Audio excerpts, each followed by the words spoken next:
Welcome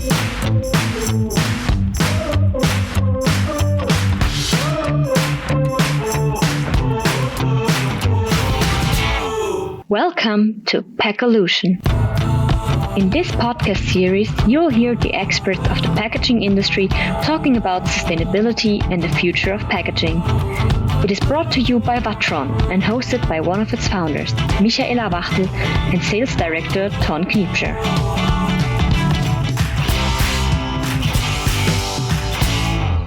Welcome to another episode of PACKOLUTION, the disruptive podcast brought to you by Watron.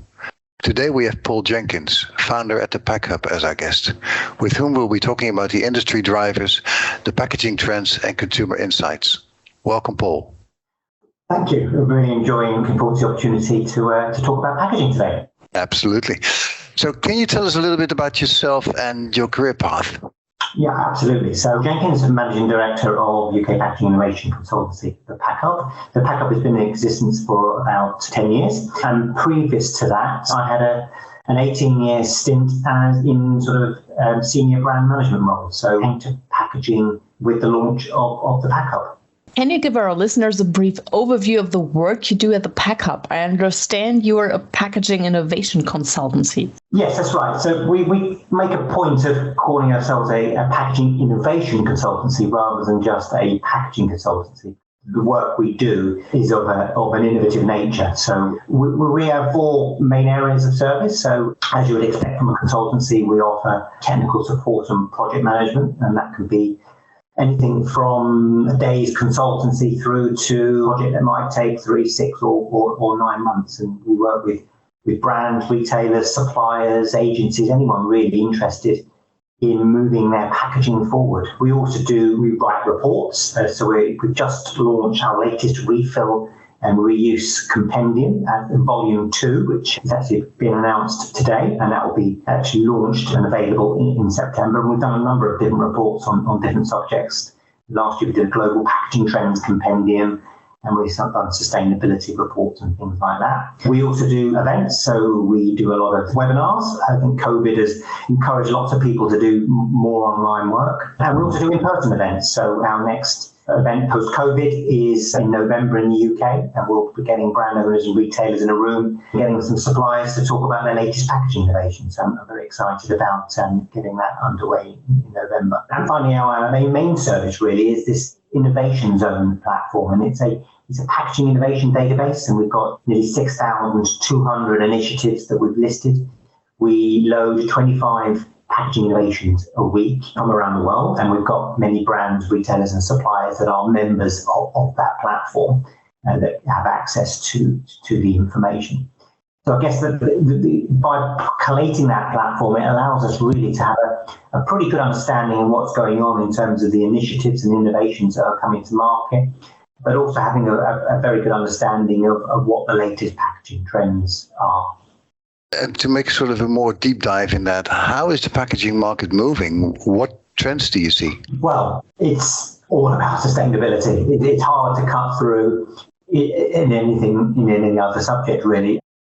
I would suggest that about 85 to 90% of the initiatives that we post on our Innovation Zone platform are primarily driven by a sustainable objective, and that might be to do with improving recyclability, reuse, and material substitution, lightweighting, etc. So it's all about, we've just had the hottest weather recorded in Europe. So I think the environment and climate change and all those factors are encouraging brands and retailers to do whatever they can to reduce their packaging's impact on the market. So absolutely, it's all about sustainability. We are seeing other trend areas, so things like smart and intelligent packaging, with the use of things like near-field communications, NFC and RFID, to sort of help interactions with consumers. We're also a trend around e-commerce as well. Obviously, that's a very big growing sector. So we're seeing packaging innovations specifically introduced to make e-commerce experience better for the end user. But again, a lot of the e-commerce solutions tend to be sustainability based. So it is all about sustainability, and I don't see that changing in the short, medium, or even long term. And can you see a combination of the smart packs and sustainable packs? Can you see a combination of these possible? Yes, that's a really good question, and I think we're really starting to see that. I think smart packaging can really help improve the efficiency, the efficacy of particularly things like reusable packaging, where we're able to track and trace reusable packaging in the supply chain when it's sent back by consumers, things like that. Even the way the chips are produced, we're seeing more recyclable versions that are using fewer materials. And yes, absolutely, the developers of smart and intelligent packaging have sustainability very much forefront of their mind, and they're working to combine what they do with sustainable initiatives to, for the better for the world, really. I think smart packaging sounds really interesting, but I'm not sure if all of our audience know what it is. Yeah, okay. So smart packaging really is just an overall term to describe packaging that has an added element of capability, really, so added functionality. So things like, if you think about your smartphone and you're able to pay for items now just by placing your phone on a device, packaging can also receive smartphones through the use of things like RFID and NFC tags. So by having these tags, you're opening up a whole new world of communication opportunities. So no longer so a consumer can now very quickly engage with a brand just by simply placing their phone on a piece of packaging. So I think as technology improves and our understanding of how new technologies are working, I think there's just opportunities really for brands to use technology to engage with consumers. And it's not just about engagement, actually. It's also things like anti-counterfeiting opportunities, supply chain tracking, so improve that, which ultimately might improve efficiencies along the line. So there are a number of different ways that smart and intelligent packaging could be used for a number of factors, as I mentioned, engaging consumers, anti-counterfeiting, supply chain, and things like that. There's also the initiative of Holy Grail, which sort of marks the sorts of plastics for the end of life cycle. Yes, that is a very exciting project. And just for anyone that isn't aware of what that is, essentially, in layman's terms, there is a piece of technology where effectively an invisible barcode is placed on the packaging, which can't be seen by the naked eye, but can be read by various scanners at recycling centres. And what it means is that the ability to recycle different materials and to select and understand what those particular packaging formats are is significantly improved. So it means that recycling centres are able to recycle more materials more quickly and more efficiently. And that is a multi-company collaboration with a number of different brands and retailers working together on that. So that's quite exciting. I know P&G have already launched some prototypes in the market, and that could really transform how recycling is undertaken in Europe. I think we're really deep into the topic already. I would like to put the focus back on reusable packaging and also refill stations and packaging-free supermarkets. These are all some things or some packaging ways to the way of a sustainable packaging environment, and they're gaining more and more popularity. But we also know that there are advantages and also problems and hurdles, and I'm sure that you have a lot of expertise in this field.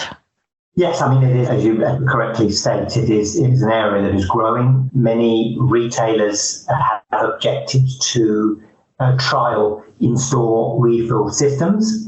With most retailers in the UK have got at least a handful of stores that they are trialing, and indeed throughout Europe there are different examples that are currently in situ. But it is a growing area which is also growing in terms of knowledge and understandings. There are some challenges around the whole reuse arena, in terms of, certainly if you think about a consumer, there is an inconvenience factor that potentially reuse isn't as convenient as conventional packaging. You've got other challenges around sort of hygiene and ensuring that the refillable packaging is sent back efficiently, cost effectively. So there are sort of cost challenges as well. Going back to the consumer, there's issues and challenges around consumer apathy and consumer education. Not everyone is motivated to buy into this new way of doing things. Consumers have been, for the last 30 years, encouraged that convenience is all that matters, and anything that is inconvenient is to be avoided. So with that sort of mantra that's been forced down their throats for the last 30 years or so, where reusable packaging may not be as convenient, that is a contradiction to what they've been told. So there is a little bit of an education that needs to be had. But having said that, there are some new reusable initiatives, the most recent ones, and I know that Loop is doing it as well with the already, the pre-packed reusable containers. So essentially a consumer buys a piece of product in the same way as they would usually, but it's in a reusable container. So they don't have to refill anything in store. So they just literally pick the pack up, consume it, and then take that empty pack back to the store to be cleaned and reused again. So I think that's a much more convenient way of doing things. And certainly Loop has been rolling that scheme out to various retailers in Europe and North America. So I think that might be the future for reusable packaging. So it does have a number of advantages in terms of sustainability. Obviously, packaging can be reused 30, 40, 50, 60 times, and that has clear environmental advantage. As you say, there are challenges and hurdles that need to be overcome, and the industry is working hard to try and do that. Yeah, there is an initiative in the Netherlands called Peter Pot, where they are doing supermarket sales in glass jars, which are being cleaned out and then refilled again. It's quite promising. Yes, and it works by those jars being refilled a number of times, and each operator will have a target number that needs to be hit for it to become sort of carbon positive, if you like, in terms of the activity. If you buy a glass jar and put it in the bin or even recycle it, that doesn't maximise the reuse opportunity. These pieces of packaging have to be reused for the model to work. What do you see as the biggest area of movement at the moment in the packaging industry? Yeah, so I mentioned sustainability at the start, and as part of that sustainable activity is the main one is about recycling and recyclability. That's, although we are seeing reuse and other things, they are limited compared to the amount of recyclable initiatives that we're seeing, and that is based on sort of a couple of main factors. We've got various plastic packs around the world, which is encouraging or insisting on most main brands and retailers to have 100% recyclable packaging by 2025. So I've been talking about this, or we've been talking about this since 2017. It's now halfway through 2022. So 2025 is only 2.5 years away. So that is an ever-pressing deadline, which needs to be met.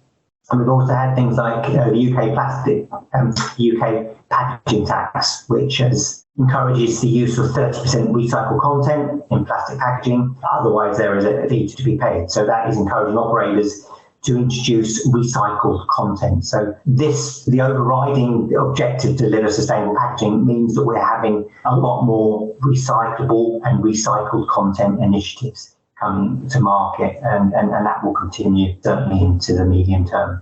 We oftentimes hear the terms single-use plastic and single-use packaging. These terms are oftentimes confused. Now, what exactly is the difference? Can you briefly explain the differences for our listeners? Yeah, I think my issue with this is that single-use plastic is overused. In fact, I did a Google search weeks ago, and if you search Google single-use plastic, in the UK, you get about 15.5 million results. If you search single-use paper, you get just under 500,000 results. So that's 3% of the plastic total. I think it says it all. Yeah. So I'm not saying that single-use plastic is not an issue. It clearly is a massive problem that needs to be solved. But my conjecture is that single-use is the problem. So, single-use glass is an issue. If it's not getting recycled and it's getting put in landfill or whatever, that is a problem. And not all glass is recycled. So, if you do that Google search, single-use glass comes up 197,000 times. And even single-use packaging, which is a broader term, only has 264,000 results. So people are talking about single-use plastic 30, 40 times more than they are talking about single-use packaging. So my view is that we need to have a more balanced approach, more balanced view on tackling single-use issues rather than just singling out single-use plastic as such. I noticed on your LinkedIn profile that you spent a long time in marketing at Imperial Tobacco. What did you learn there, which you can still apply today in your current role at the PackHub? Yeah, that's a really interesting question because I think working in tobacco marketing is a relatively quite a unique thing to do. It's a very controversial sector, but the industry is really restricted now. But even when I left 10 years ago, there were lots of restrictions in terms of what you could do from a marketing point of view. It was called a dark market.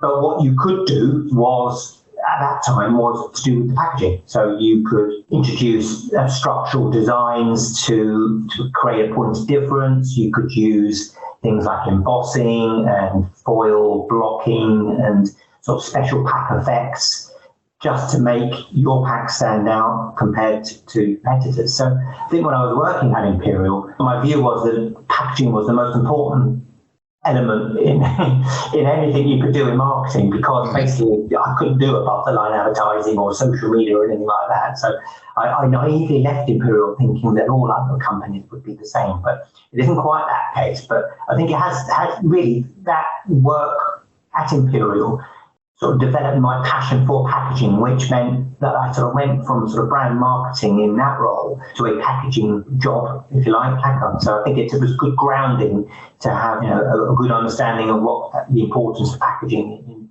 in my current position. There is a big difference between private labels, or white labels as some people call it, and branded products. What is the situation there, especially in terms of innovation in packaging?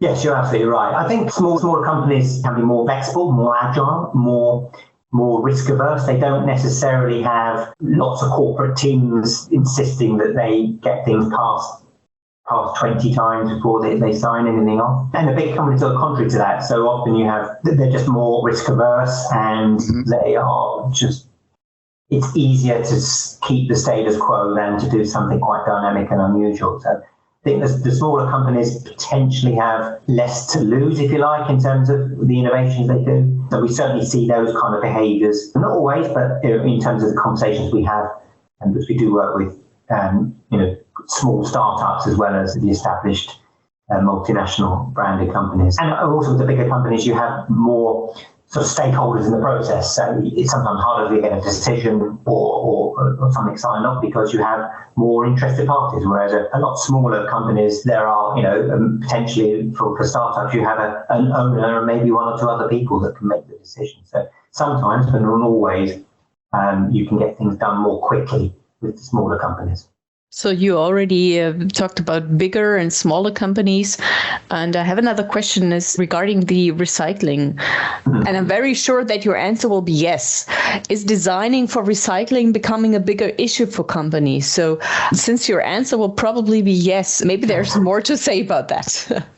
I look back at some pack formats that are in the market. So expanded polystyrene would be a good example. So expanded polystyrene is, in theory, recyclable, but it's extremely lightweight and not efficient to sort of transport and get recycled. So inevitably, the material doesn't get recycled and gets put in landfill. But that material is extremely efficient. It's extremely good to use. It's really fit for purpose, but it isn't recyclable.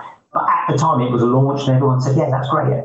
It's just hard to imagine that a new material, imagine that expanded polystyrene was a new material and was to be introduced now.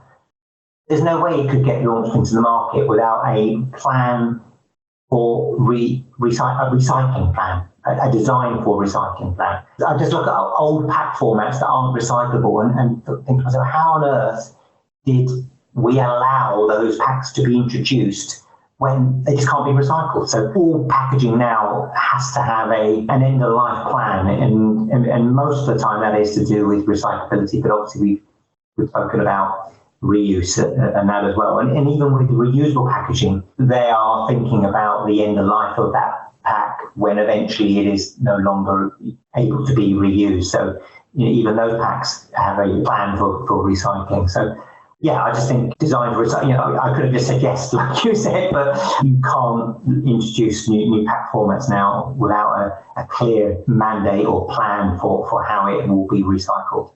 That makes sense. PackHub has many innovations on shelf, so to speak. How do you spread these? As I mentioned at the beginning, we have nearly 6,200 innovations that we've listed. We do a weekly newsletter. We do webinars. We're quite active on LinkedIn. I'm quite active presenting packaging trends at various events. Now we're coming out of COVID and we're starting to visit in-person events again. So we're quite keen to show the innovations in a number of different formats, really, through our blog, through our newsletters, through social media, and through presenting them, really. So, Paul, you're based in the UK. Can you tell us something about how the Brexit, or if the Brexit, has influenced the packaging industry in your country? Yes, that's quite controversial. And if you live in the UK, you do not, as we'd say, sit on the fence with regards to Brexit. You are either a Remainer or a Leaver, and both parties, both sides, have very strong views as to the benefits, drawbacks of Brexit. Certainly we've had some major supply chain issues in the packaging industry, we've got other things going on, such as COVID and the desperately terrible thing that's happening in Ukraine, which has also influenced how the supply chain is being affected. But certainly Brexit has been mentioned as affecting our ability to get products quickly and efficiently, packaging materials, etc. And there are specific issues around procurement of products in terms of the potentially. It's ironic because the people that went for Brexit talked about the lack of bureaucracy in terms of being able to trade more easily without so-called EU bureaucracy. But actually, I've heard anecdotal stories of it actually being harder to get supplies because there are more forms to fill in, etc. I'm not close to the coalface in terms of procuring and supply chain and things like that, but anecdotally I've heard that it has influenced. But it hasn't been what I'm not seeing is people blaming Brexit for not delivering things. People are just getting on operating with the constraints and the difficulties that we've got. And it's not just Brexit. We've just had COVID, or we've still got COVID, and we've got major supply chain issues, costs, inflation. There are a number of factors, and Brexit is just one of those, I think. Yeah. So we've reached the end of this episode. Is there anything you would like to add for our listeners? I just think the point which hopefully I've got across in terms of my enthusiasm for the industry, I just think packaging industry is really buoyant, it's really active. There's tons of innovations that continue to come through the pipeline. I've never ceases to amaze me just how much work goes on behind the scenes to deliver innovation, to deliver sustainability, and to deliver consumer value-added initiatives. And I've been in the packaging industry in a brand sense as well as through PackHub for nearly 30 years, and I really enjoy it. I just think it's a fantastic industry to be in. I couldn't agree more. Right, so this concludes another episode of our podcast, PackOlution. Thank you, Paul, for sharing your experiences and your vision with us. Very interesting for us and hopefully for our listeners. Please stay tuned in this channel for more inspiring episodes of PackOlution with experts in the international packaging industry. Thank you.